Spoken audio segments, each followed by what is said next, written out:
So the flight's late, and I finally get in, and I get my old beat-up bag, my old tired body, and now I walk out of the airport and I get in the taxi cab line. So I'm standing in the cab line, finally get to the front of the cab line, worn out, it's after midnight, standing there. A guy pulls up in a cab just like this, jumps out of the cab, points at me and says, "Are you ready for the best cab ride of your life?" I said, "Yeah, I guess so." He said, "Well, hop on in." So I'm kind of halfway afraid, now. So I get in the cab, and the guy jogs over, and he gets my bag, and he puts it in his trunk, and he jumps into the car, and he turns around, and he sticks out his hand, and he says, "Mr. McKain?" I said, "Well, yeah, but how'd you know my name?" He said, "I saw it on your luggage tag. Figured I might as well use it." He said, "I'm Taxi Terry."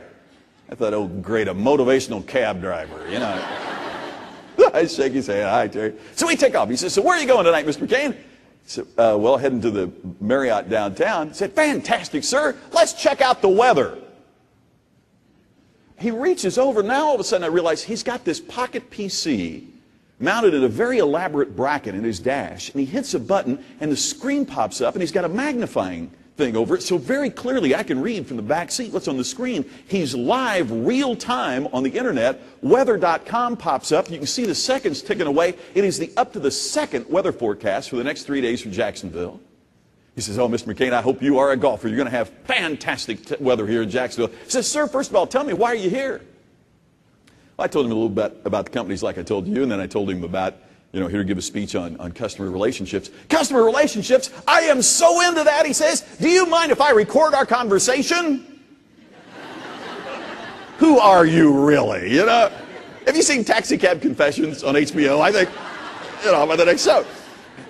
And wait. How come you are so able to record the conversations in your cab? He says, "Well, you see, sir, I set it up that way because that way if, like Dr. Smith, a local customer, he gets in the cab and I'm taking him to the airport and he mentions that his daughter Jill is just enrolled in Vanderbilt, as soon as he gets out of the cab, I record that information. And then that night when I get home, I take all these little recordings I've made throughout the day and I take that information and I enter it into my database. A cab driver with a database. So the next time that the doctor calls for a ride to the airport, I've got that ready. It kicks it out. He gets in the cab. I turn to him and say, "By the way, doctor, how's Jill doing at Vanderbilt?"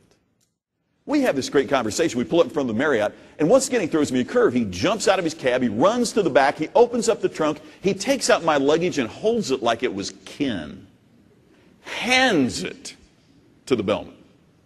Turns to me. Now, we've all been here, right? I mean, we all travel. This is the point where they hand you a receipt, and then they hand you a business card. "Here's a receipt, for your expenses, and here's a business card. Please call me, and I'll take you back to the airport." And what we normally do is walk out of the hotel, and whatever cab's sitting there, that's what we take.